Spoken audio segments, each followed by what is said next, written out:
Students हम discuss करेंगे important news के बारे में और उससे रिलेटेड जो इन्फॉर्मेशन है हमारे यूपीएससी के एग्जाम के पर्सपेक्टिव से इम्पोर्टेंट उसको हम यहाँ पे डिस्कस करेंगे। First news is regarding the India और मालदीव के जो रिलेशंस हैं उनके बारे में है। स्टूडेंट्स रिसेंटली इंडिया मालदीव के जो रिलेशंस है एक बैड सिचुएशन के अंदर पहुँचे हैं।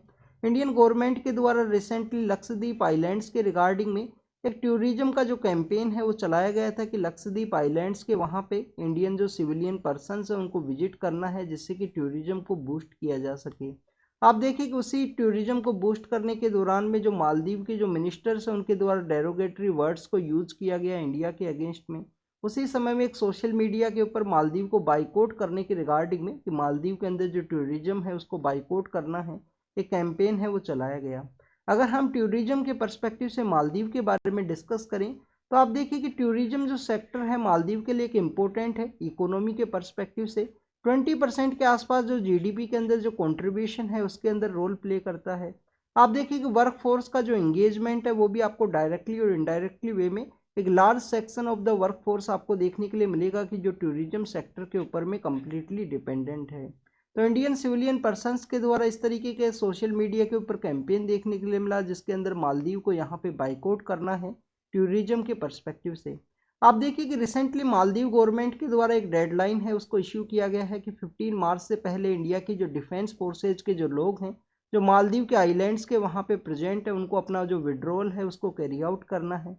तो इंडियन डिफेंस फोर्सेज के जो लोग हैं वो वहाँ पे क्यों प्रेजेंट है मालदीव के वहाँ पे, इसके बारे में अगर हम डिस्कस करें तो आप देखिए कि 1988 के समय से इंडिया और मालदीव का जो कोऑपरेशन है वो आपको देखने के लिए मिलता है इंक्लूडिंग डिफेंस सेक्टर के अंदर में। क्योंकि 1988 के समय में इंडिया और मालदीव के वहाँ पे एक कूप का जो सिचुएशन है वो क्रिएट हुआ था। उस कूप की सिचुएशन के अंदर वहाँ का जो गवर्नमेंट है उसको जो टॉपल डाउन करने का जो कोशिश किया गया था लिट्टे का एक सेक्शन है उसके द्वारा। लिट्टे क्या है स्टूडेंट्स, आप देखिए कि श्रीलंका का जो नॉर्दर्न पार्ट है वहाँ पे आपको लिट्टे का जो फोर्स है वो देखने के लिए मिलता है। लिबरेशन ऑफ तमिल टाइगर इलम के रूप से हम उसको जानते हैं। तो उसी के एक सेक्शन के द्वारा बेसिकली मालदीव के अंदर कूप का जो सिचुएशन है उसको क्रिएट किया गया था 1988 के समय में। उस समय इंडिया की जो डिफेंस फोर्सेज हैं उनके द्वारा ऑपरेशन कैक्टस को वहाँ पे लॉन्च किया गया और कूप की जो सिचुएशन है उसको वहाँ पे रोका गया था मालदीव के अंदर में। आप देखिए कि उसी समय से इंडिया की जो डिफेंस फोर्सेज और मालदीव का जो डिफेंस फोर्सेज का जो कोऑपरेशन है वो आपको देखने के लिए मिलता है। इंडियन गवर्नमेंट के द्वारा जो हेलीकॉप्टर्स हैं वो भी यहाँ पे मालदीव को दिए गए थे एज ए गिफ्ट के रूप में। तो उन हेलीकॉप्टर्स का जो मेंटेनेंस करने के रिगार्डिंग में इंडिया की जो डिफेंस फोर्सेज के जो लोग हैं वो वहाँ पे प्रेजेंट हैं। अगर हम प्रेजेंट समय में जो पॉलिटिकल हेड है मालदीव के उनके बारे में डिस्कस करें तो आप देखिए कि रिसेंटली उनका जो इलेक्शन का जो कैंपेन था कम्प्लीटली एंटी इंडिया सेंटीमेंट्स के ऊपर उनका जो इलेक्शन कैंपेन है वो आपको देखने के लिए मिला है। आप देखिए कि COP28 का मीटिंग है उस समय में इंडियन जो प्राइम मिनिस्टर है और वहाँ पे मालदीव के जो पॉलिटिकल हेड है उनका जो मीटिंग है COP28 का जो मीटिंग के दौरान ही साइडलाइन के अंदर में एक मीटिंग है जिसको ऑर्गेनाइज किया गया था। इंडिया और मालदीव का जो कोऑपरेशन है उसको वहाँ पे इंक्रीज किया जा सके उसी के रिगार्डिंग में। बट मालदीव के द्वारा बेसिकली जो कोलंबो का जो सिक्योरिटी कॉन्क्लेव है उसके अंदर भी पार्टिसिपेट नहीं किया गया। इंडिया के अगेंस्ट में जो सेंटिमेंट्स है वो देखने के लिए मिलते हैं वहाँ पे। अभी रिसेंटली जो 15 मार्च का जो डेडलाइन है उसको इश्यू किया गया है कि इंडिया के जो डिफेंस फोर्सेज के जो लोग वहाँ पे प्रेजेंट हैं चाहे हेलीकॉप्टर्स का जो मेंटेनेंस है उसी के रिगार्डिंग में हो उनको विड्रॉल को कैरी आउट करना है। अगर हम और कोई एरियाज के बारे में डिस्कस करें कि वहाँ पे इंडिया के जो डिफेंस फोर्सेज के जो लोग हैं वो क्यों प्रेजेंट हैं, आप देखिए कि रेस्क्यू ऑपरेशंस के रिगार्डिंग में मैरीटाइम वेदर का जो यहाँ पे सर्विलेंस का जो प्रोसेस है उसके रिगार्डिंग में भी बेसिकली प्रेजेंट है। एयरलिफ्ट का जो सिचुएशन है इमरजेंसी सिचुएशन के अंदर जो एयरलिफ्ट करना होता है एक आइलैंड से दूसरे आइलैंड के अंदर में मेडिकल इमरजेंसी की सिचुएशन के समय में, तो इस वजह से भी इंडियन डिफेंस फोर्सेज के जो लोग हैं उनका वहाँ पे प्रेजेंट है मालदीव के अंदर में बेसिकली उन हेलीकॉप्टर्स का जो मेंटेनेंस है उसके रिगार्डिंग में। आप देखिए कि इंडियन गवर्नमेंट के द्वारा और भी डिफेंस कोऑपरेशन के जो एग्रीमेंट्स है वो साइन किए गए हैं मालदीव के पर्सपेक्टिव से जिसमें इंडियन डिफेंस फोर्सेज के द्वारा मालदीव की जो फोर्सेज है उनको बेसिकली अपग्रेड करना है, उनको ट्रेंड करना है आने वाले समय में और भी जो बेटर सर्विलेंस के रिगार्डिंग में। रिसेंटली मालदीव के द्वारा जो यहाँ पे ओशियन का जो सर्वे कैरी आउट करना था इंडिया और मालदीव के द्वारा उसको भी यहाँ पे स्टॉप किया गया है। मालदीव के द्वारा उसको रोका गया है कि वो सर्वे के अंदर पार्टिसिपेट नहीं करेंगे आने वाले समय के अंदर में। रिसेंटली अगर हम बात करें स्टूडेंट्स नेक्स्ट न्यूज़ के बारे में, तो आप देखिए कि फोक का जो सिचुएशन है वो क्रिएट हुआ था। कुछ दिन पहले हमने द हिंदू न्यूज़पेपर के अंदर ही फोक की सिचुएशन के बारे में डिस्कस किया गया था कि विंटर के समय में फोक का जो सिचुएशन है वो क्यों क्रिएट होता है नॉर्दर्न पार्ट ऑफ इंडिया के अंदर में। तो आप देखिए कि बेसिकली जो सन है, जब सन डे टाइम में आपको यहाँ पे वाटर है वो यूएपरेट का जो सिचुएशन है वो देखने के लिए मिलेगा। बट आप देखिए कि विंटर के समय में जो सन का जो टाइमिंग है वो काफ़ी कम आपको देखने के लिए मिलता है डे के समय में। तो इसी वजह से जो इवोपरेशन है वो अपना जो कम्प्लीटली जो क्लाउड का जो फॉर्मेशन है वहाँ पे ना पहुँचने की वजह से, और उसी समय में यहाँ पे नाइट का जो सिचुएशन क्रिएट होगा तो उस वजह से उनका ग्राउंड के लेवल पे आपको ग्राउंड के लेवल के आसपास जो फोक का जो सिचुएशन है वो देखने के लिए मिलता है। तो इस कंप्लीट प्रोसेस के बारे में कुछ दिन पहले हमने द हिंदू न्यूज़पेपर के अंदर डिस्कस किया था। आप देखिए कि रिसेंटली जो फेस्टिवल का भी कुछ एक्टिविटी था जिसके अंदर में कुछ न्यूज़पेपर्स के अंदर में जो पोंगल का जो फेस्टिवल है उसके बारे में भी माना है कि उसके अंदर बोन फायर का जो सिचुएशन है वो क्रिएट किया जाता है, जिसकी वजह से भी फोग वहाँ पे डेवलप हुआ है मद्रास के रीजन में। इसके अंदर में बेसिकली दिल्ली के बारे में बताया गया है कि दिल्ली के अंदर में सिचुएशन काफ़ी ज़्यादा यहाँ पे डिटोरेटिंग था, जिसके अंदर 76 जो फ्लाइट्स हैं उनको कैंसिल किया गया। 600 के आसपास जो फ्लाइट्स हैं वो वहाँ पे डिले हुई हैं दिल्ली के रीजन के अंदर में। तो आप फोक के बारे में रीड करना।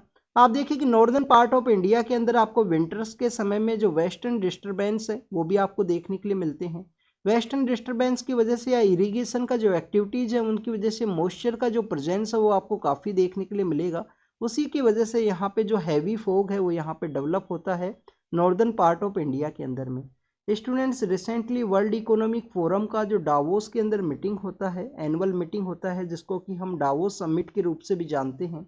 आप देखिए कि उसी डावोस समिट के दौरान में जो 180 के आसपास जो कंट्रीज है उनके द्वारा एनओस नेशनल सिक्योरिटी एडवाइजर का जो एनएसएज का वहाँ पे जो मीटिंग ऑर्गेनाइज हुआ तो उस समय में रशिया यूक्रेन का जो क्राइसिस है उसको डील करने के रिगार्डिंग में डिस्कस किया गया कि इंडिया का एक इम्पोर्टेंट रोल है। इंडिया बेसिकली ब्रिक्स का भी पार्ट है, रशिया भी वहाँ पे ब्रिक्स का पार्ट है। तो इंडिया का अपना एक इम्पोर्टेंट रोल है उसको प्ले करना चाहिए यहाँ पे रशिया यूक्रेन का जो क्राइसिस है उसको पीसफुल वे में रिजोल्व करने के रिगार्डिंग में। तो उसी के अगेंस्ट में हमारे इंडियन जो पॉलिटिकल हेड है उनके द्वारा रशिया के पॉलिटिकल हेड के साथ में मीटिंग है उसको कैरी आउट किया गया। जो स्पेशल स्ट्रेटजिक रिलेशंस है दोनों कंट्रीज के बीच में उसके बारे में डिस्कस किया गया कि स्पेशल एंड प्रिविलेज जो स्ट्रेटजिक पार्टनरशिप है उसको कैरी आउट करना है। इंडिया के द्वारा यहाँ पे कॉन्ग्रेचुलेट है वो भी कैरी आउट किया गया है ब्रिक्स का जो समिट है उसकी प्रेसिडेंसी के रिगार्डिंग में रशिया को। स्टूडेंट्स आपको ब्रिक्स के बारे में जानकारी होना चाहिए। आप देखिए अर्लियर फेज के अंदर 4 कंट्री हुआ करते थे, लेटर फेज में 2010 के समय में आपको साउथ अफ्रीका है वो देखने के लिए मिलेंगे। तो 2011 का जो समिट है उसके अंदर पार्टिसिपेट करते हैं। प्रेजेंट समय में जो ब्रिक्स है उसको एक्सपेंड किया गया है। आप देखिए कि लैटिन अमेरिका का भी एक कंट्री है जिसको ज्वाइन किया गया था ब्रिक्स के अंदर में, बट वहाँ पे इलेक्शन कैंपेन के दौरान में वहाँ के जो प्रेसिडेंट है उनका एक बेसिकली कैंपेन देखने के लिए मिला था कि रसिया और बेसिकली चाइना जैसी इकोनॉमीज हैं जिनके अंदर में कोई भी इंफॉर्मेशन नहीं है, ट्रांसपेरेंसी नहीं है, उन इकोनॉमीज के साथ में उनको जो रिलेशन है वो नहीं रखना है। इस वजह से उन्होंने ब्रिक्स का जो मेंबरशिप है उसको कैंसिल कर दिया गया उनके द्वारा। तो बेसिकली आपको पता होना चाहिए कि ब्रिक्स के अंदर में कौन कौन से जो नए मेंबर्स हैं उनको ऐड किया गया है।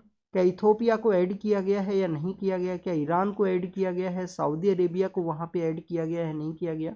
तो न्यू मेंबर्स के बारे में आप ज़रूर से रीड करना क्योंकि 1 जनवरी 2024 के समय से वो नए मेंबर हैं वो बने हैं ब्रिक्स की ही रिगार्डिंग में। ब्रिक्स को स्टार्ट कब किया गया था स्टूडेंट? 2006 के समय में।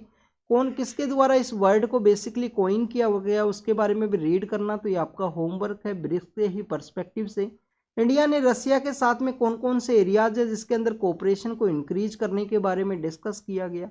तो आप देखिए कि रसिया का जो फार ईस्ट का जो रीजन है उसके अंदर भी कोऑपरेशन के बारे में डिस्कस किया गया है। और इंडिया और रसिया की जो स्ट्रेटजिक पार्टनरशिप है उसको मोर वे में यहाँ पे special and privilege strategic partnership के रूप में डेवलप करना है। इस तरीके से इंडिया के द्वारा जो डिस्कशन है वो किया गया। इंडिया का यहाँ पे रसिया और यूक्रेन क्राइसिस के पर्सपेक्टिव से क्या डिसीजन है, तो आप देखिए कि बैलेंसिंग जो एक्ट है वो आपको देखने के लिए मिलता है।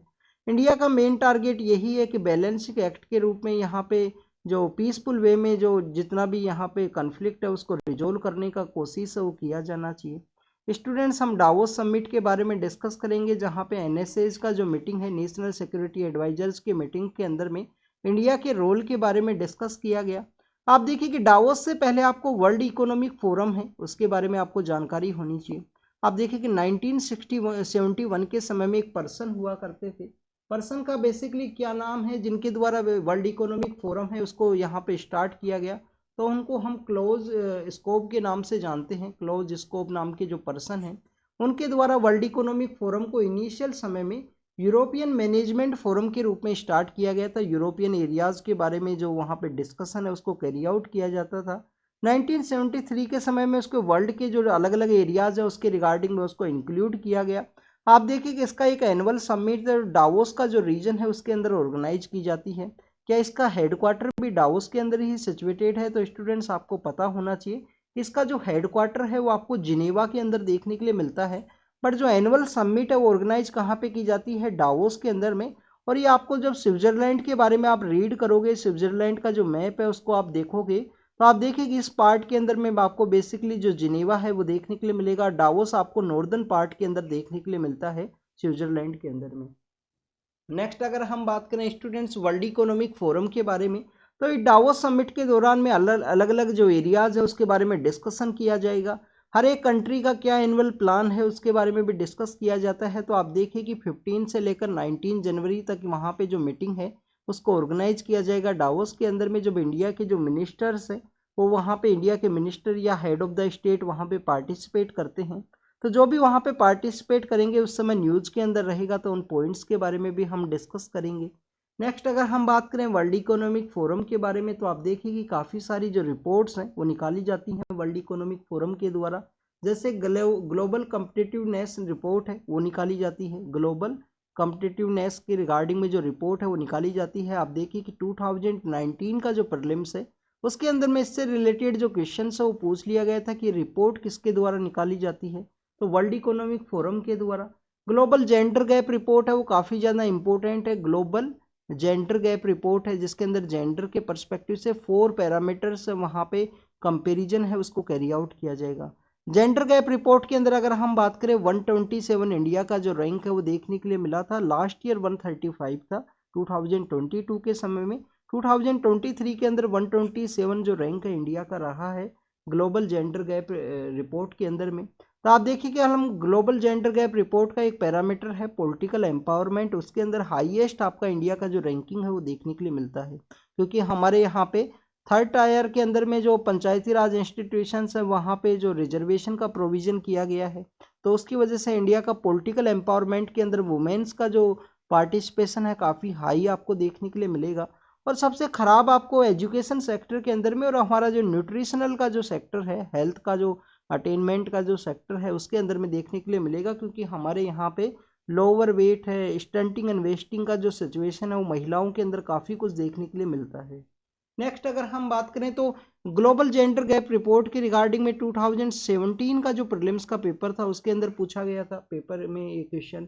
एनर्जी ट्रांजिशन इंडेक्स रिपोर्ट भी है, ग्लोबल रिस्क रिपोर्ट है, ग्लोबल ट्रैवल एंड टूरिज्म का जो रिपोर्ट है वो भी यहाँ पे वर्ल्ड इकोनॉमिक फोरम के द्वारा ही निकाला जाता है, जो कि एक नॉन गवर्नमेंट ऑर्गेनाइजेशन है। 1973 के समय इस्टेब्लिश किया गया था। हेडक्वार्टर कहाँ है? जिनेवा के अंदर है। मीटिंग कहाँ पे ऑर्गेनाइज होती है? डावोस के अंदर में। स्टूडेंट्स यहाँ पे आपको एल्प्स का जो पहाड़ियाँ हैं, एल्प्स का जो माउंटेन्स हैं उनके बारे में भी आप रीड करना बेसिकली। नेक्स्ट अगर हम बात करें कल्चर के पर्सपेक्टिव से 3-4 न्यूज़ हैं, इनके बारे में आपको पता होना चाहिए। तो स्टूडेंट्स अगर हम बात करें यहाँ पे जगन्नाथ टेम्पल के बारे में है। आप देखिए कि जगन्नाथ टेम्पल को रिनोवेट किया गया है उड़ीसा गवर्नमेंट के द्वारा, तो उसे ही यहाँ पे शो किया गया है। किनके द्वारा बनाया गया है इस टॉपिक के बारे में हम काफ़ी बार डिस्कस किया। ईस्टर्न गंगा डायनेस्टी के जो रूलर्स हैं उनके द्वारा 12th सेंचुरी के समय हमने बनाया गया था इसको। बेसिकली जगन्नाथ टेम्पल को अभी रिसेंटली इसको रीडेवलप किया गया है, पुरी के अंदर ये सिचुएटेड है। इसको वाइट पगोड़ा के रूप से जानते हैं। और आप देखिए कि कोणार्क का जो सोन टेम्पल है उसको ब्लैक पगोड़ा के रूप से जाना जाता है। नेक्स्ट अगर हम बात करें स्टूडेंट्स यहाँ पे बिहू फेस्टिवल के बारे में बताया गया है। तो आप देखिए कि बिहू फेस्टिवल का यहाँ पे जो प्रोसेस है वो कैरी आउट किया जाता है, जिसके अंदर बेसिकली एक लेक का जो रीजन है उसके बारे में डिस्कस किया गया। बामुनी लेक जो कि गुवाहाटी के अंदर सिचुएटेड है। तो अब आपको यहाँ पे बिहू फेस्टिवल के बारे में पता होना चाहिए। ईस्टर्न पार्ट ऑफ इंडिया के अंदर इसको सेलिब्रेट किया जाता है, जिसको कि हम माघ बिहू के रूप से भी जानते हैं। जो माघ का जो फेस्टिवल है उस समय इसको मनाया जाता है। आप देखिए कि हार्वेस्ट फेस्टिवल के रूप में इसको मनाया जाएगा। बोन फायर भी वहाँ पे कैरी आउट किया जाता है। बामुनी लेक्स के बारे में अगर हम डिस्कस करें तो आप देखिए कि जो राइट बैंक ट्रिब्यूटरी हैं, यहाँ पे राइट बैंक के एरिया के अंदर में bank of the that Brahmaputra river के वहाँ पे बामुनी हिल्स है वो सिचुएटेड है, और वहीं पे आपको ये जो बामुनी लेक है वो देखने के लिए मिलता है। केम्प्टी जो ट्राइब है उसके जो लोग हैं उनके द्वारा बोन फायर का जो एक्टिविटी है उसको भी कैरी आउट किया जाता है इस बिहू का जो फेस्टिवल है उसी के दौरान में। आप देखिए कि हमारे ईस्टर्न पार्ट ऑफ इंडिया के अंदर जो बंगाल का जो रीजन है वहाँ पे गंगा सागर का जो मेला है वो आपको देखने के लिए मिलता है। कुंभ के मेला के बाद में लार्जेस्ट नंबर पे यहाँ पे जो गैदरिंग है गंगा सागर के अंदर में किया जाता है। स्टूडेंट्स, आपको गंगा सागर के बारे में पता होना चाहिए। लास्ट टाइम वेस्ट बंगाल का जो गवर्नमेंट है उसके द्वारा इसको नेशनल स्टेटस है वो देने के बारे में डिमांड है वो किया गया था। अगर हम सदर्न पार्ट ऑफ इंडिया के अंदर बात करें तो तमिलनाडु के अंदर जो पोंगल है उसको सेलिब्रेट किया जाता है। फर्स्ट डे ऑफ पोंगल को किसके रूप से जानते हैं? तो ये कम्प्लीटली एक सन का मूवमेंट के रिगार्डिंग में कुछ फेस्टिवल्स है, जिसको नॉर्दर्न इंडिया के अंदर आपको मकर संक्रांति है वो देखने के लिए मिलता है। गुजरात के अंदर उसको उत्तरायण के रूप से जानते हैं।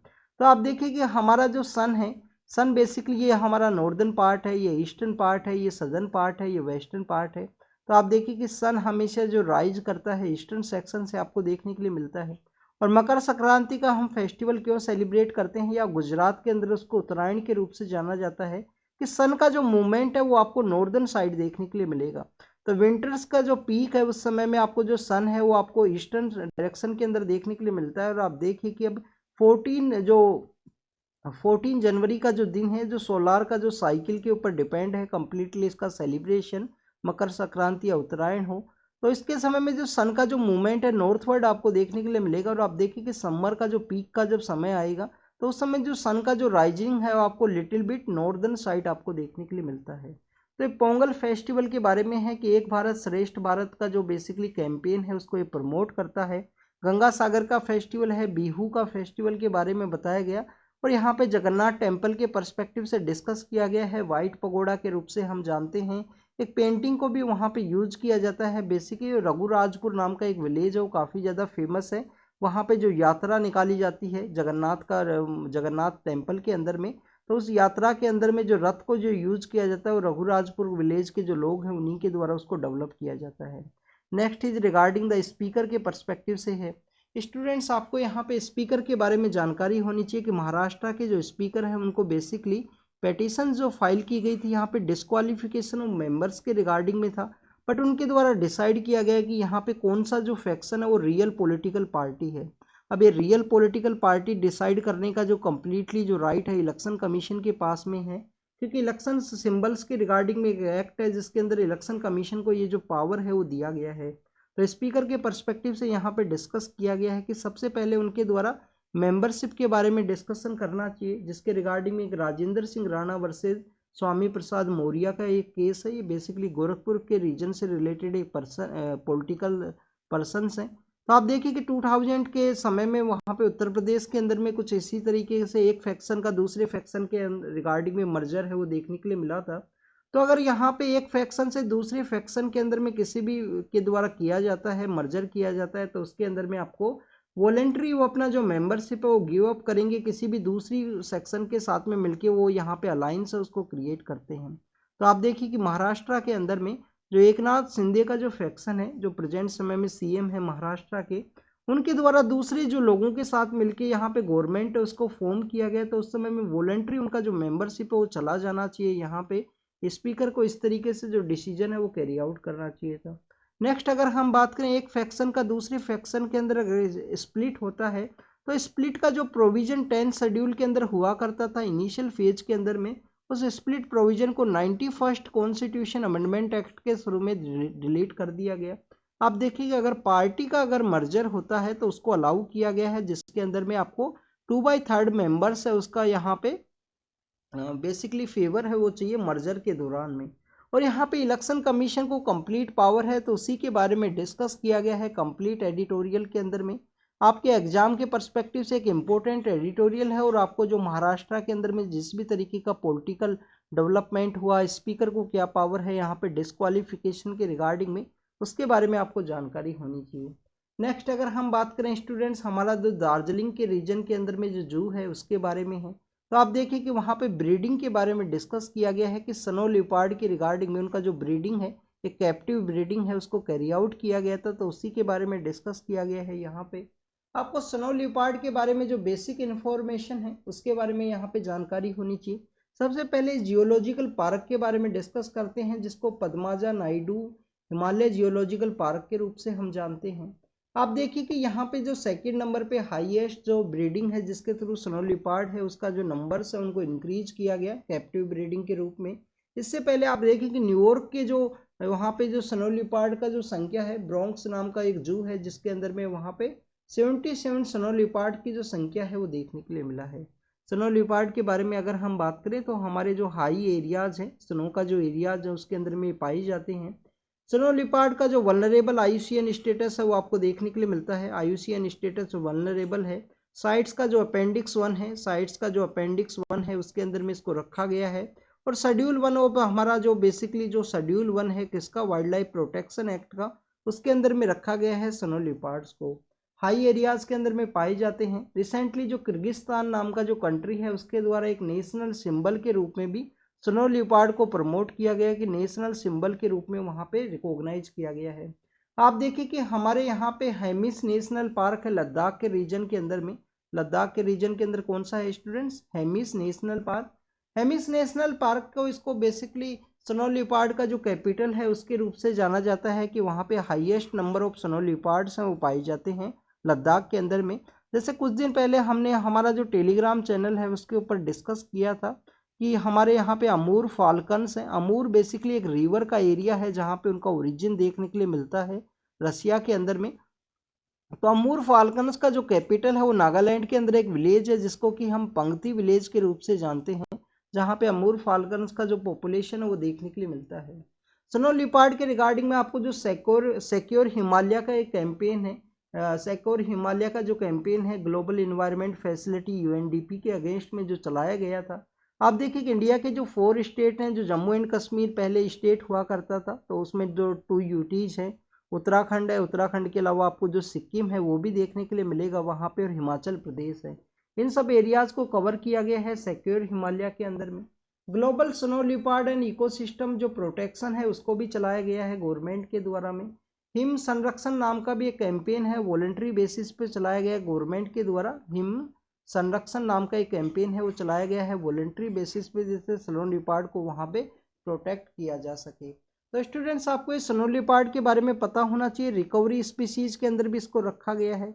नेक्स्ट 2023 के परस्पेक्टिव से है कि लैंड और सी का जो यहाँ पे टेम्परेचर है वो काफ़ी हाई देखने के लिए मिला है, मीन्स ग्लोबल जो टेम्परेचर है वो इंक्रीज हुआ है। तो ये कम्प्लीटली क्लाइमेट चेंज के परस्पेक्टिव से जल्दी डिसीजन है उसको लेना होगा।